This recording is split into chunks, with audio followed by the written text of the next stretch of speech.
Back in 2016, when I was but a wee little 15-year-old loser, I was absolutely in the trenches of fandom culture. I'm talking ship wars, people getting doxxed because they didn't like the new episode of Steven Universe, almost getting hit by a car multiple times playing Pokemon Go. 2016 was the epitome of the Wild West, online and in person. But there was a single fan base that truly wreaked havoc in 2016, and technically it was multiple fan bases, but we gotta talk about the musical theater fans, because why were we like that about a man who pretended to be friends with a dead kid so he could crack his sister?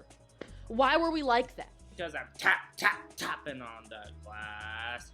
Walking through a window. Oh, I tried to speak, but... As much as I liked Dear Evan Hansen in 2016, 10 years later, I don't think it holds up as well. I hate it. I hate this fucking musical. Don't get me wrong, it's beautifully composed. These songs are amazing. I still can't get through So Big, So Small without absolutely sobbing. But the story? Evan Hansen is a high schooler with crippling social anxiety, a broken arm, and a mediocre therapist. A therapist who assigns him to write letters to himself as a way to cope. Not journaling, not affirmations, letters addressed to himself. So Evan writes this painfully earnest letter to himself that starts with, "Dear Evan Hansen, today is going to be a good day, and here's why. It was in fact not going to be a good day." So this letter ends up in the backpack of none other than Connor Murphy, a very, very angry student who has a lot of mental health issues. And on top of that, they bully Evan. Yeah, they're bullying him, and he tells Evan to off himself, but, you know, plot twist, Evan doesn't off himself, but Connor does. Yeah, if you're thinking, oh, surely this isn't gonna hinge on some kind of misunderstanding, well, you're wrong. You're wrong. After Connor passes away, his parents inevitably find this letter addressed to Evan, thinking that it was from Connor to him. So they instantly decide, okay, Evan was Connor's secret best friend. Evan is sweating through his fuck-ass polo, and instead of correcting these parents who just experienced the loss of their only son, he does what any anxious teen would do. He stands there, and he says nothing and just agrees. He nods along and agrees, yeah, that was my best friend, bro. That was my best friend. Right. right. Okay, right. Unfortunately, that nod costs everyone 2.5 hours of singing and some homoerotic undertones, but from that moment on, Evan commits to this lie like it's a full-time job. He starts inventing a fake friendship with Connor. We're talking memories, conversations, emotional breakthroughs, fully freestyling this poor boy's trauma in real time. Connor's parents are devastated and clinging to the fact that their son had anyone to talk to about his feelings and things he's going through. So this musical wants you to feel bad enough that you don't immediately yell, hey, this is wrong. This is wrong. This is fucked up. Why is he doing this? This is fucked up. And then, Lord have mercy, we have Zoe. Zoe being Connor's sister, and Evan obviously has a crush on Connor's sister because of course he does. So Zoe starts opening up to Evan because she thinks that he truly was the only one who ever understood her older brother. And Evan just keeps lying. At this point, this lie has romance DLC, which makes it worse because you're lying so you can crack your dead fake best friend's sister. So to further prove that Evan and Connor had some sort of friendship, Evan, his friend who's not really his friend, Jared, who's very clear that he doesn't want to be there, and a girl named Elena who constantly treats this mental health thing like a group project, they all fabricate emails between Evan and Connor.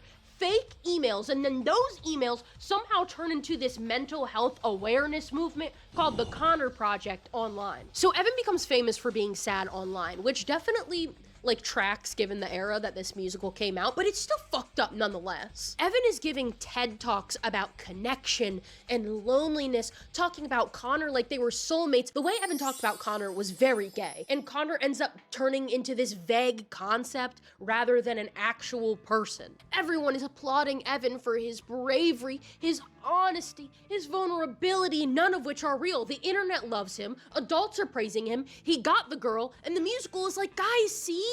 It's so complicated. No, motherfucker, he's lying. Oh my god. Eventually, reality sets in, which this is the hardest part of the musical to watch or listen to. The emails get exposed as fake, the story unravels, Evan's entire identity collapses. Connor's parents realize that their son didn't have this secret best friend. Zoe realizes that her relationship is built on grief and deception. Everyone is hurt, and suddenly, Evan has to face consequences. Evan has to face the responsibility of his actions. Oh, Evan has to confess to lying. That sucks. You should have done it earlier. Evan has to face his consequences, and this show treats it like a tragic twist rather than the inevitable result of his actions. Evan finally confesses. Not early, not because he felt guilty, but he eventually confesses. Evan loses everything that he gained from the lie, which is also framed as character growth. The Connor project fades away. Connor's memory is still complicated and unresolved. Evan learns to accept himself, which the musical also presents as some sort of emotional takeaway and character growth, but I don't give a fuck if Evan, feels better about himself. He shouldn't. He shouldn't feel better about himself. He's a piece of shit. Why are we trying to frame the ending of this musical as, guys, Evan learned from his mistakes? How do I know that? How do I know that Evan learned from his mistakes? Fucking punk bitch is what Evan is. So, the show ends by gently suggesting that even though, Evan manipulated a grieving family and built a movement on fake emails, the real message is about connection and self-forgiveness. Really interesting stance, but that boy was gay. This is the Tumblr that I remember. The mood boards, the GIFs, there's fucking cross-hatching, cross-stitching up here. Why the fuck is this in here? Why is this in here? This is what I'm fucking talking about. That's what I'm fucking talking about, baby. Tree bros, it's tree bros, it's Treebo. Treebo? Tree bros. Tree bros. Oh yeah! Okay, some of these are 2017, but y'all get the fucking idea. A reputation for what? Oh, they're grinding down there. God, this was Coachella. This was Coachella, dude. This was Coachella. Dear Evan Hansen bullied Evan AU. So, Evan Hansen? Oh my god, the fucking Ask account. Ask Tree Bros and Co. Hated seeing people hurting anyway, especially when I can't help. So yeah, you hate seeing people hurting anyway? What about Connor's family? That's not accurate! That's not accurate! Wait, hold on. Evan's father was a demon. What are we talking about here? Tree bros for the soul. What? Have you ever pooped during anal? Dear Evan Hansen superpower AU. Yeah, I read that shit on Wattpad easily. My son's a homosexual. And I love him. I love my dead gay son. September 1st, 1989. Dear Diary, Heathers immediately opens up with telling you that high school is hell, popularity is a blood sport, and murder is technically an option if you sing about it confidently enough. So we're starting out here with Veronica Sawyer. She's smart, she's cynical, and somehow she gets adopted by the Heathers with the generic 80s, oh my god guys, we removed her glasses and she's beautiful now.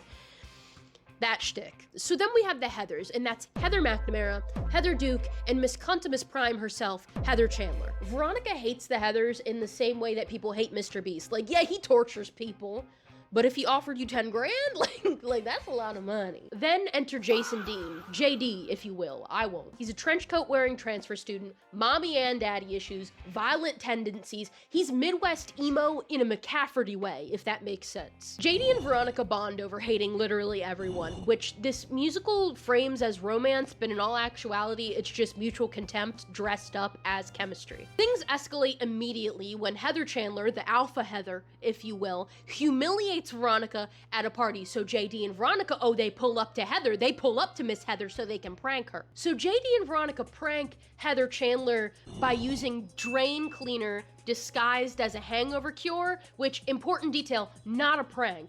Veronica is like, la la la la, it's just a prank. I'm not gonna give her the murder cup. It's fine. JD gives her the murder cup. And then she dies about it. She dies about it in front of them. So JD is like, okay, what if, instead of calling the police, what if we just wrote a note and then left? I think that's a great idea. So JD and Veronica faked Heather Chandler's death, and somehow she is more beloved in death than she ever was when she was alive, which this musical treats as commentary, but also glosses over. Heather also is antagonizing Veronica, from the dead.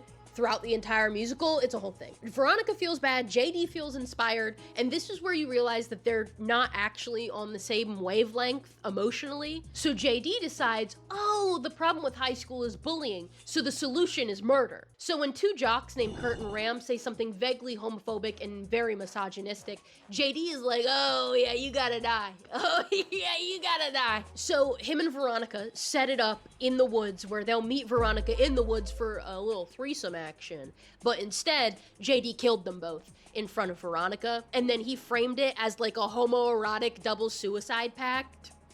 It was pretty good. It was pretty good. So Veronica is horrified. At the funeral, the school once again responds by romanticizing it, turning their deaths into a symbol of misunderstood love. Everyone learns the wrong lesson consistently in this musical. So at this point, Veronica's like, no more high school murder for me, please. No more.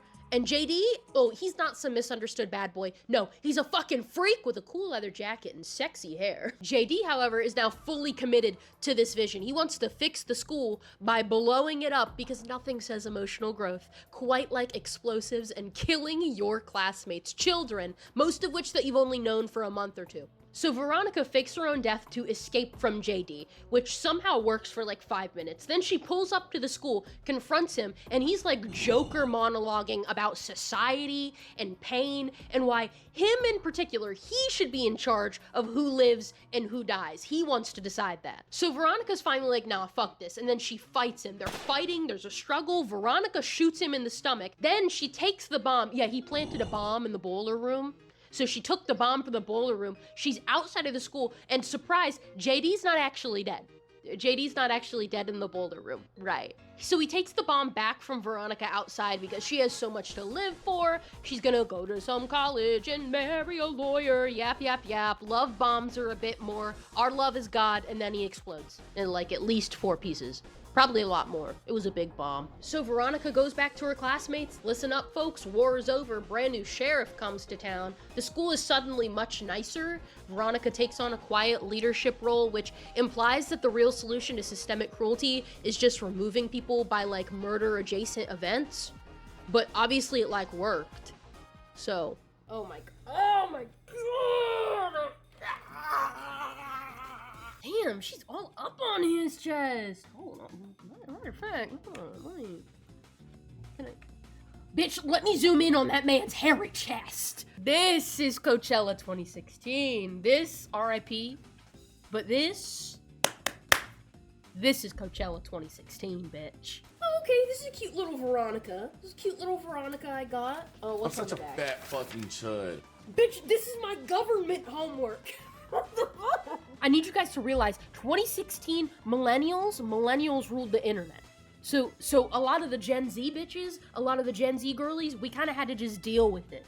Her skin looks really weird, but I think that was the first time I ever got like a Copic marker. They were saying fucking ooh-woo popper, and we were like, yes, ooh-woo popper, yes! Friendo Hamilton AU. I want JD too, don't be suspicious, understandably so. I want to suck him like a slushie. Why are we sucking him like a slushie? Dating Veronica Sawyer, femme reader. Hold on. Are we eating? Okay, we're both freshmen at Harvard University. I'm immediately taken out. I'm fucking stupid. I'm not getting into Harvard. Veronica, maybe. All is forgiven, baby. Then we got another JD, we got a Veronica. I have mommy issues, and I also like Slurpees. There's a lot of fan art that I've been seeing where I'm like, yeah, I definitely printed this out on the school computers and put it on my wall. That's a Spibbles Galactabun watcher if I've ever seen it. I see the heart in the mouth. I see it. I'm bored. Let's shoot up the school or something. 7-Eleven, 7-Eleven, 7-Eleven, 7-Eleven. Whoa, mama. Okay. JD Pingu mood board. Hell yeah, dude. This is JD. This is I like this little sketch of JD. This is Amanda from fucking Dream Daddy. And then this is Jeremy here. What does Camp got to do with Heathers? Oh, I love my dead gay son. I don't know nothing about Camp, but I do know it's a little gay. The Dazzlings as the Heathers? Is that fucking Spibbles Galactabun? Actually, never mind. I don't give 2 shakes of a rat's ass no more. I found them. I found him. You're coming home with me. You're coming home with me, Spibbles Galactabun. I get you to hit the whoa real quick. Hit the whoa? Hit the whoa, like. I'm 33. Play a teenager? Be More Chill starts off with introducing us to our main character, Jeremy here, a high school kid whose personality traits are that he's invisible and deeply tired. He's also a furry. I know they don't mention it in the musical, but in the book, he's a furry. Jeremy exists in the background of his own life. His teachers don't remember him, his classmates don't notice him, and the girl he likes sees him exclusively as a friend, which somehow is worse than being ignored. Jeremy's best friend, and also one of the best characters in this show, is Michael, who is chill, funny, and the only person not trying to actively reinvent themselves through trauma. Michael is living proof that you can survive high school without becoming a fake version of yourself, and also a douchebag. Jeremy ain't believing all that. So at school, he discovers this thing called a squip. A squip is a pill that you swallow, and it puts a supercomputer into your brain that tells you how to be cool. This information is delivered very casually in the bathroom by my favorite short king, Rich. He recommended it like some fucking new Red Bull flavor instead of like irreversible mind control technology, but Jeremy is like immediately all for it. This is normal. It's a good idea. Jeremy would use grok, unironically. Once the squip activates in Jeremy's mind, it's coaching him on how to talk, how to dress, how to interact with people, and to be fair, it's working. Jeremy suddenly has confidence. People are paying attention to him, and Christine, the girl he likes? Yeah, the girl he likes starts seeing him differently. Oh fuck. Oh fuck. Michael gets pushed aside because he's not optimized, and Jeremy is more focused on status, popularity, and fitting in with people rather than actually enjoying anything. The squip in Jeremy's brain obviously is like, oh my god, you've gone through so much growth. We're farming the growth. We're farming it. And then Rich invites Jeremy to his house for a big party. At this party, Rich tries to show off by lighting fireworks inside his house because this musical exists in a universe where adults don't exist. Everyone's running out of this house, they're screaming, the party ends up in flames, obviously. Again, Rich set a fire and he burned down the house. And this becomes a major turning point for Jeremy. He's like, oh my god, this squip is not making my life better, it's just making everything around me louder and more dangerous. After the fire, the squip tightens its grip. Pause. Jeremy is neurodivergent and a minor. That's fucked up. This squip pushes Jeremy to completely isolate himself from Michael and focus on becoming perfect. The squip also reveals its bigger plan during the school play. It wants to distribute squips to the rest of the student body, creating a perfectly obedient, socially optimized school. No awkwardness, no individuality, just vibes and compliance. Jeremy and Michael are having to defeat the squip, so Michael apologizes for being a terrible friend, which whatever. So Jeremy and Michael have to team up with Christine to stop the squip's plan, which involves hacking and sneaking around backstage and fighting off literal mind-controlled high schoolers during a musical number, which is a lot for a musical theater department, but I digress. Jeremy manages to overload the system, completely shutting down the squip network, which I didn't mention. These squips could only be activated by drinking Mountain Dew and could only be deactivated by Code Red Mountain Dew, which in this universe was discontinued. So the squip loses control, everyone snaps out of it, and the threat of turning the school into a LinkedIn profile is eliminated. The show ends with Jeremy still being awkward, still not popular, but more comfortable in his own skin. Michael is still the emotional backbone of the entire story. Christine moves on because she has self-respect, and Jeremy learns that being chill doesn't come from swallowing technology or burning down a house. It comes from accepting that high school does suck, because it does and it did suck. So why would I need to look through the Tumblr Explore page when I can get straight to the source with Spibbles Galactabun Aquariums? Tumblr. Guys like us are cool in college. This is a cute little Jeremy. This is a really cute Jeremy. Oh, this is a classic. This is a classic. I remember this one because he was sweaty and awkward and pathetic, and I loved it. There it is! There it is! This is one of my favorite pieces of fan art of all time. Look at these. Small and flammable. Okay, so this is all Be More Chill. Ugh, I'm getting emotional. I'm getting emotional about this. Oh my, I'm getting emotional about it. This is my Picasso. This is my Leonardo da Vinci. I'm telling you, this has to be in a fucking art gallery somewhere. We gotta get this funded. ASAP Rocky, we gotta get it funded. Listen. This was Coachella 2016. I need to stop fucking saying that. With the boys, y'all can't forget that we called them the boys. If I can prove that I never touched my balls, will you promise not to tell another soul what you saw? Okay, don't get me wrong, I was insufferable about Heathers. I was just as insufferable about Be More Chill. I was a little annoying about Dear Evan Hansen, but Hamilton, I was a different level of insufferable. I was taking that horse by the reins, making red coats rather than bloodstains. And I'm never gonna stop until I make them drop, burn them up, and scatter their remains. Lin-Manuel Miranda, he knows how to write a musical, dude. He knows how to write a fucking musical. I have a whole other video dedicated to Hamilton animatics and how they changed YouTube culture over the years, but this shit's in my blood. 21 Chump Street, In the Heights. You just hear a song and you know Lin-Manuel Miranda was in that studio cooking it up. Okay.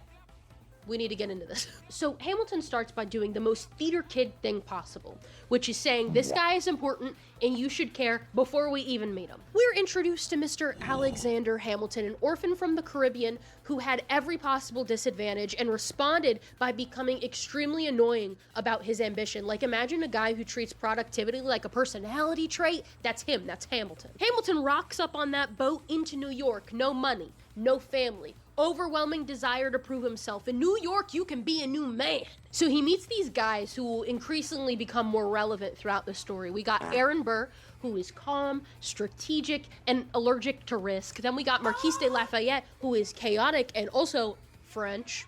Et oui, mon ami. Je m'appelle Lafayette, bro. Then we have John Lawrence and Hercules Mulligan, who are like ride or die in a way that feels unsafe. Especially John Lawrence. Him and Hammy, they were fucking on the low.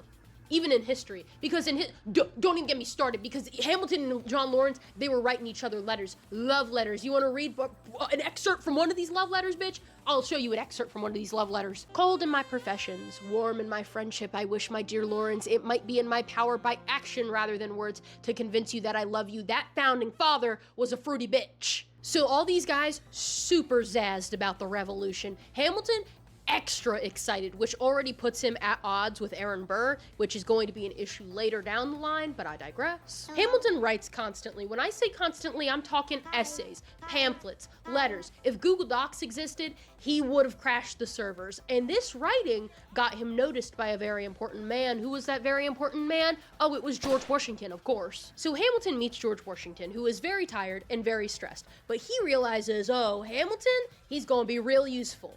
Exhausting, but useful. So Washington makes him his aide-de-camp, which basically means Hamilton's close to power, but he's not allowed to fight, which he hates because Hamilton, he wants to fight. Meanwhile, Hamilton meets Eliza Schuyler, who is kind, grounded, and emotionally stable, which means this relationship was doomed from the start. But also, Hamilton low-key liked Eliza's older sister, Angelica Schuyler, first, but Angelica was like, no. As much as I fuck with your white boy swag, you're poor. You're poor, get the fuck out of here.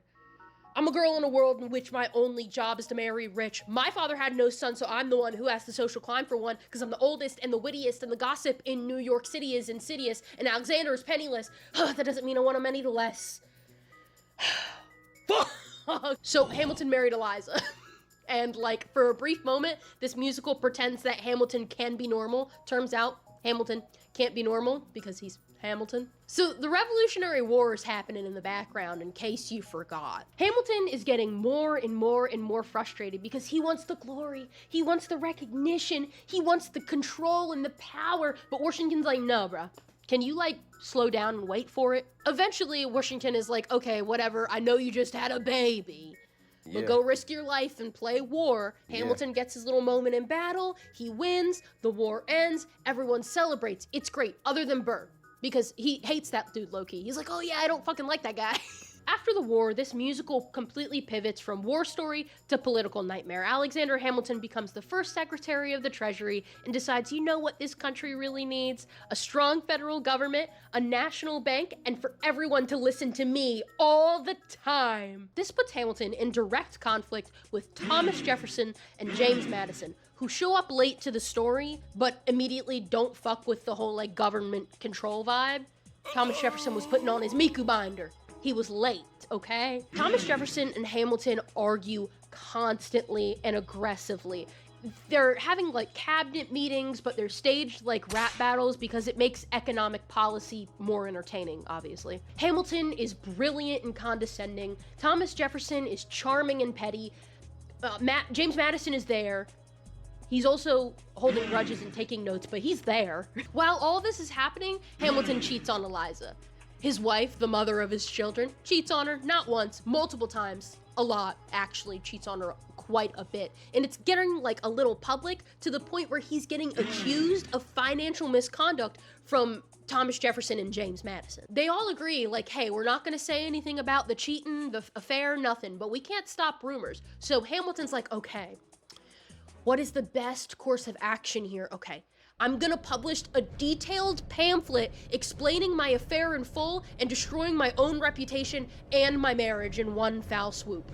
Eliza is devastated, rightfully so. So you know what she does? You know what this baddie does? She removes herself emotionally and physically from Hamilton's life. Hamilton's whole thing, right? His whole thing is wanting to be remembered. So by Eliza getting rid of years worth of letters and evidence of their love, life, and marriage, she is also removing a giant chunk of his future legacy. She's such a bad bitch, though. And she did that shit. So boom, the musical is stacking consequences now. Hamilton's political enemies multiply. His son Philip dies in a duel defending his father's honor, which maybe is the most painful moment in the show and a direct result of the culture that Hamilton helped normalize. Mind you, we're coming off the coattails of the Reynolds pamphlet. So not only did Eliza lose her fuck-ass husband in marriage, she also lost her son. Eliza decides, okay, I gotta reconcile my marriage and forgives Hamilton due to Philip's death, but obviously this damage is permanent. Meanwhile, Aaron Burr, he's spiraling. He's been spiraling this whole show, waiting, watching, playing it safe, and now he's furious because Hamilton, who never shuts up and never stops pushing, has always had everything Burr ever wanted. So when Hamilton publicly endorses Thomas Jefferson over Aaron Burr, oh, that was the final straw. Burr challenges Hamilton to a duel. So Hamilton, who at this point has spent his entire life choosing action over caution, suddenly decides, you know what, this one time I'm gonna step back. I respect Burr as a man. I'm gonna step back and throw away my shot. He aimed his pistol at the sky and he died. He got shot. Burr shot the fuck out of him.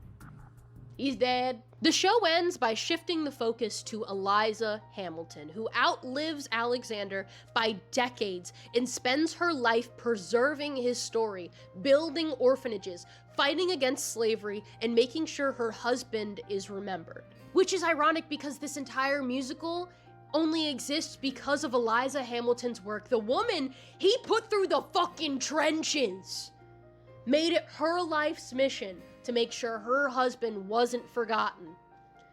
Ain't that just a bitch? Damn. Oh yeah, make those founding fathers scissor. What are they doing? Oh, they're just sitting on... Is that supposed to be an OC? Bitch, that... That's Thomas Jefferson.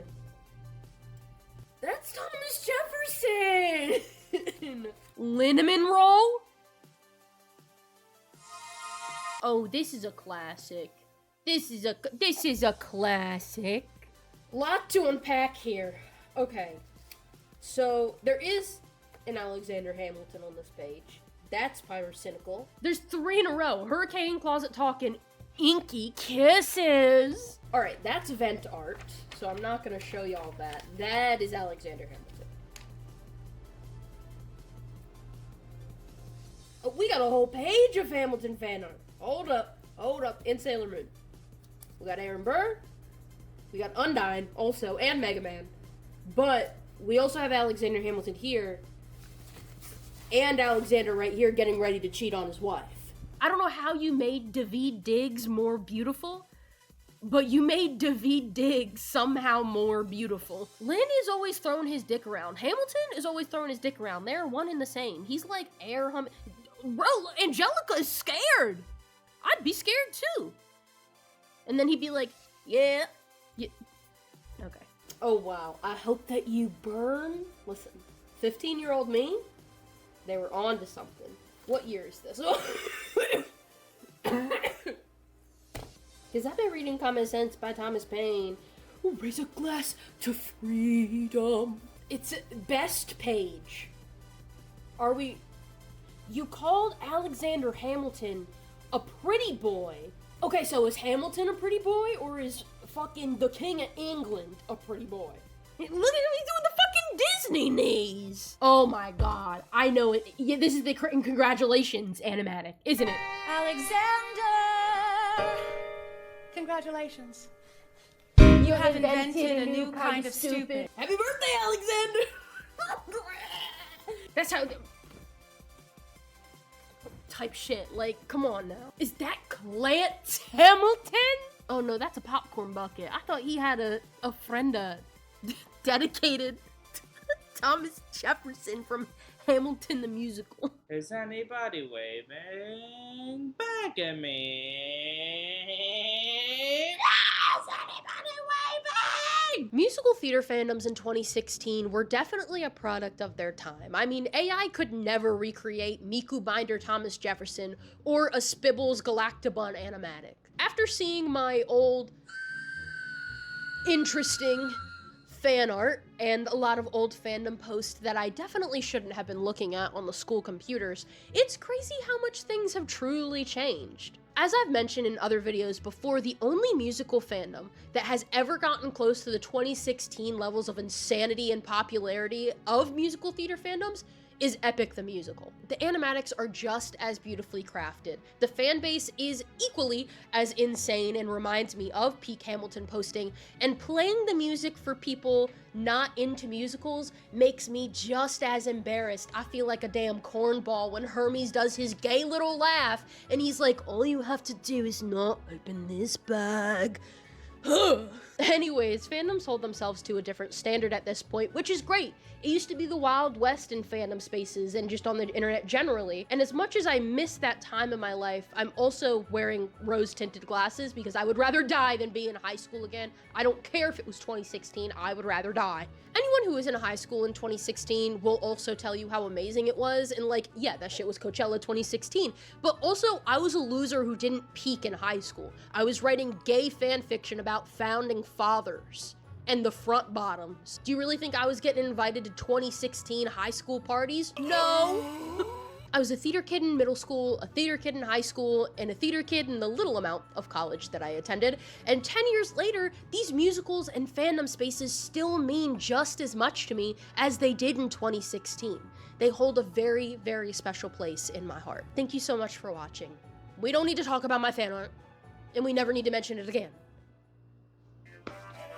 Bye!